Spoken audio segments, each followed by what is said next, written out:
இந்த நகரம் எப்போதும் இருளில் மூழ்கியிருந்தது. ஒவ்வொரு வீதியிலும் பயம், ஒவ்வொரு இதயத்திலும் அச்சம். ஏனென்றால் இந்த நகரத்தை ஆட்சி செய்தது ஒரு பயங்கர சக்தி. அவனுடைய பெயர் பிளாக் புல். பிளாக் புல் கண்களில் வெறுப்பு, இதயத்தில் மட்டும் அழிவு. அவன் செல்லும் இடமெங்கும் அக்னியும் மரணமும் மட்டுமே மிஞ்சும்.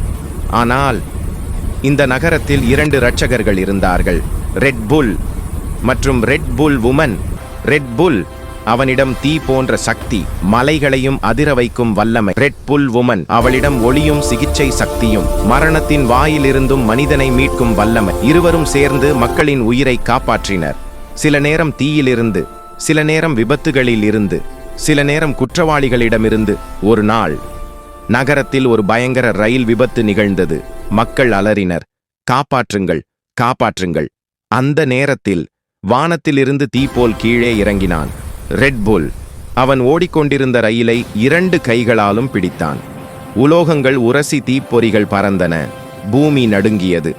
அதே நேரத்தில் மற்றொரு புறம் ரெட் புல் உமன் காயமடைந்தவர்களை தன் ஒளியால் குணப்படுத்திக் கொண்டிருந்தாள். அந்த நாளில் முதன்முறையாக இருவரின் கண்கள் ஒன்றுடன் ஒன்று மோதின. நேரம் நின்றது போல இருந்தது. இதயம் வேகமாக துடித்தது. அந்த ஒரு நொடியில் நட்பு பிறந்தது. நட்பு காதலாக மாறிய. ஆனால் தூரத்தில் ஒரு உயர்ந்த கட்டிடத்தின் உச்சியில் பிளாக் புல் இவை அனைத்தையும் பார்த்து கொண்டிருந்தான். அவன் கண்களில் தீ பளிச்சிட்டது. அவன் கர்ஜித்தான், இவர்கள் என் சக்திக்கு சவால் விடுகிறார்கள். இவர்களின் முடிவு மிகவும் பயங்கரமாக இருக்கும். இங்கேதான் தொடங்குகிறது ஒரு அதிரடி கதை.